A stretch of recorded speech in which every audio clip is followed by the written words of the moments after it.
السلام علیکم ورحمۃ اللہ وبرکاتہ۔ سیرت انسائکلوپیڈیا سیریز میں آپ لوگوں کا خیر مقدم ہے۔ اب انشاءاللہ ہم لوگ شروع کرنے جا رہے ہیں سبق نمبر 42 42، اور اس کا عنوان ہے غلاموں پر ظلم و ستم کی داستان۔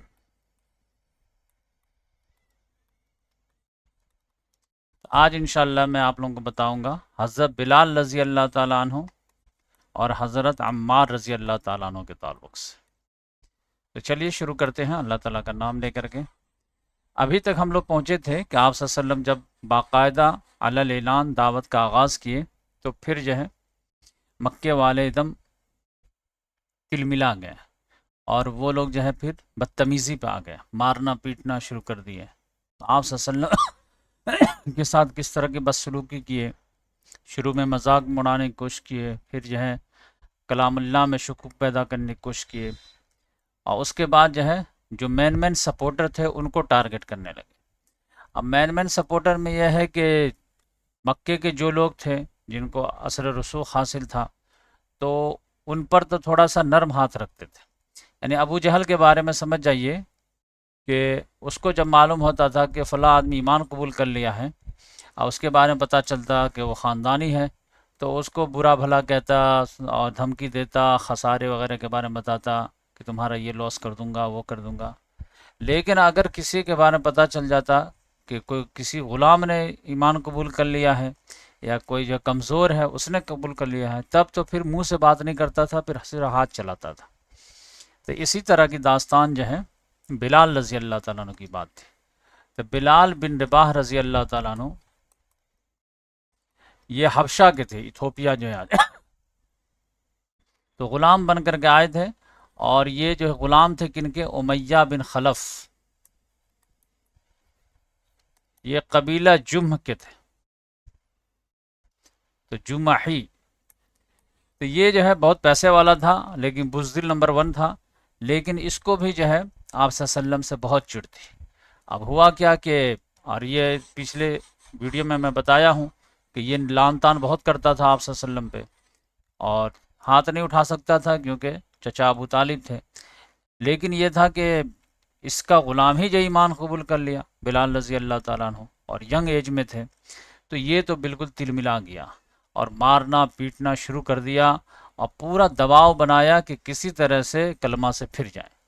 لیکن بلال رضی اللہ تعالیٰ عنہ جو ہے کلمہ سے پھرنے والے نہیں تھے اور عزیمت کی راہ اختیار کیے۔ تو سمجھ جائیے کہ مطلب ظلم و ستم کی ایک داستان رقم ہو گئی، یعنی مارتے مارتے وہ خود ہی تھک جاتا تھا امیہ بن خلف، اور پھر کبھی کبھی کیا کرتا تھا، تھک جاتا تھا تو پھر اوباش بچوں کو وہ گردن میں رسی ڈال کے دے دیتا تھا کہ جاؤ اس کو گھما کے لاؤ۔ اب مکے کی پتھریلی زمین پر جو ہے، نوکیلی زمین پر ان کو گھسیٹا جاتا تھا، یہاں تک کہ گردن میں رسی کے نشان پڑ جاتے تھے، اب پورا بدن لہو لہان ہو جاتا تھا۔ اس سے بھی اس کا دل نہیں بھرتا تھا تو کبھی جو ہے چلچلاتی دھوپ میں لے جاتا تھا اور پھر وہاں چھوڑ دیتا تھا بھوکا پیاسا۔ اس سے بھی دل نہیں بھرتا تھا تو کبھی لٹا کر کے اس پر جو ہے بھاری پتھر رکھ دیتا تھا اور جا کے چھاؤں میں بیٹھ کر انتظار کرتا تھا کہ اگر یہ جو ہے ہماری بات مان لے تو اس کو چھوڑ دوں، نہیں تو اس کو تڑپتے رہنے دوں۔ لیکن اس کو لگتا تھا کہیں مر نہ جائے تو ہمارا جو ایسٹ ہے وہ برباد نہ ہو جائے، تو پھر لاسٹ میں تھوڑا سا لے آتا تھا، پانی وانی پلا ولا کر کے پھر تازہ کر دیتا تھا۔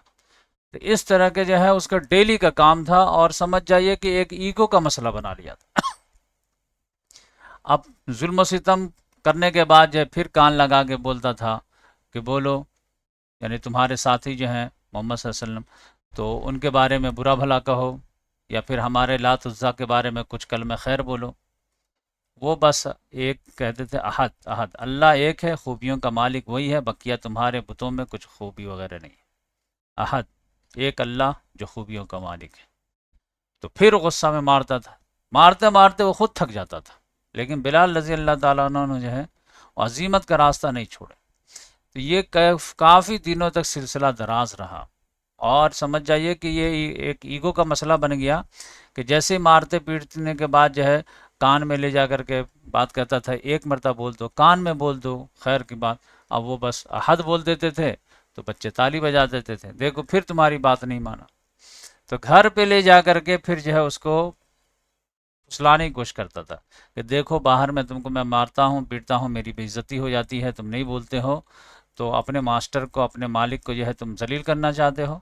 تو ایک مرتبہ دکھانے ہی کے لیے بول دو کم سے کم، تاکہ ہماری عزت رہ جائے۔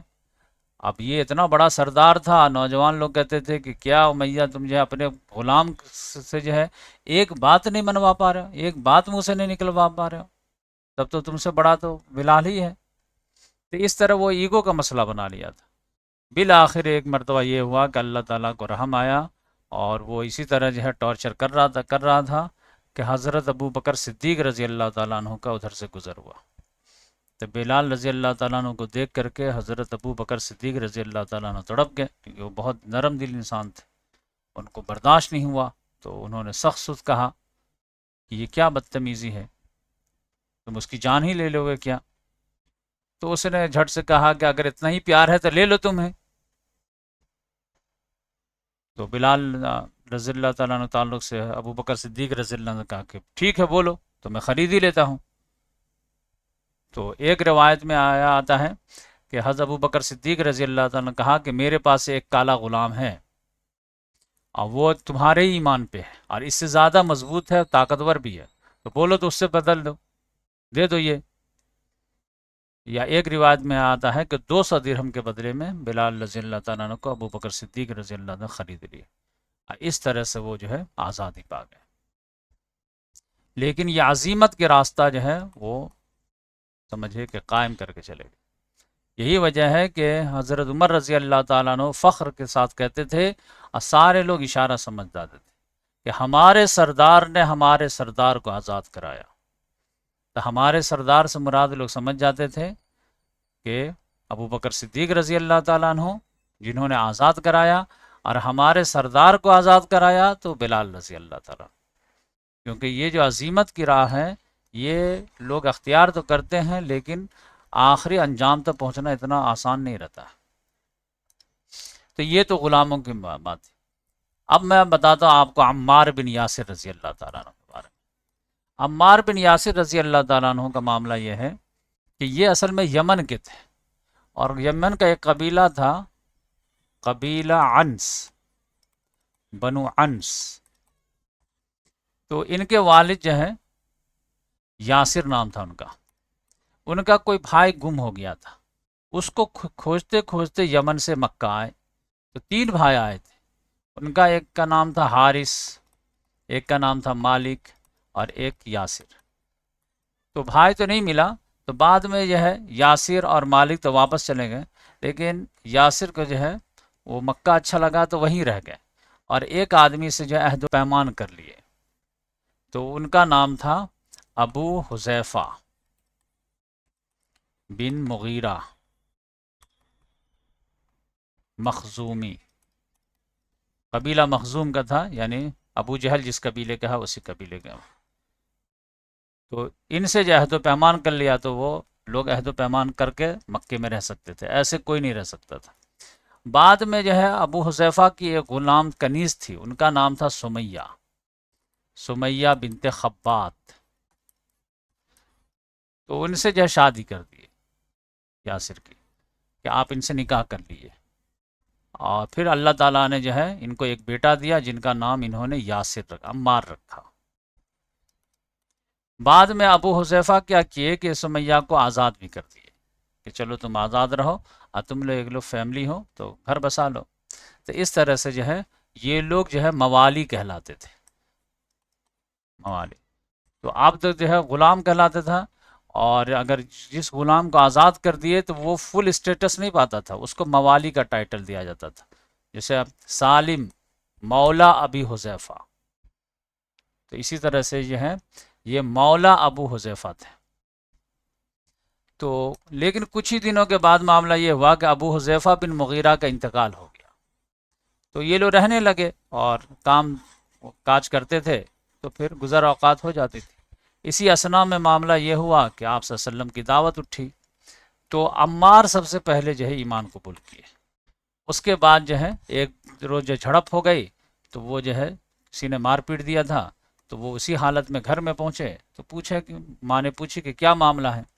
تو بتایا کہ اس طرح کا معاملہ ہو گیا ہے ایمان لانے کی خاطر۔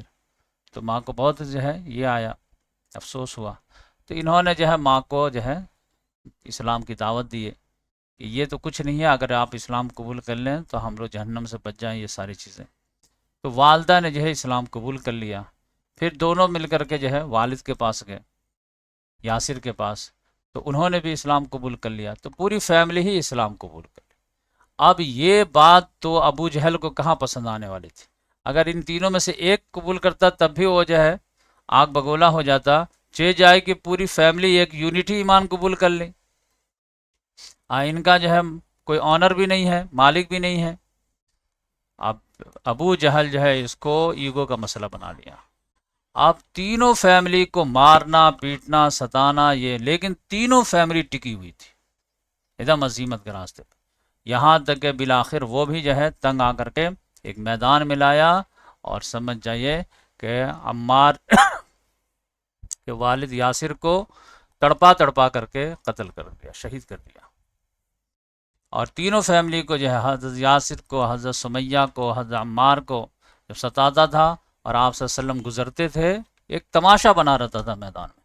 آپ صلی اللہ علیہ وسلم گزر ہوتا تھا تو آپ صلی اللہ علیہ وسلم کچھ کر نہیں سکتے تھے، کیونکہ قرآن کا حکم تھا کفوا ایدیکم، ابھی ہاتھ بندھے رکھو، تو آپ صلی اللہ علیہ وسلم بس صبر کی تلقین کر کے چلے جاتے تھے، اصبر یا آل یاسر فإن موعدکم الجنہ،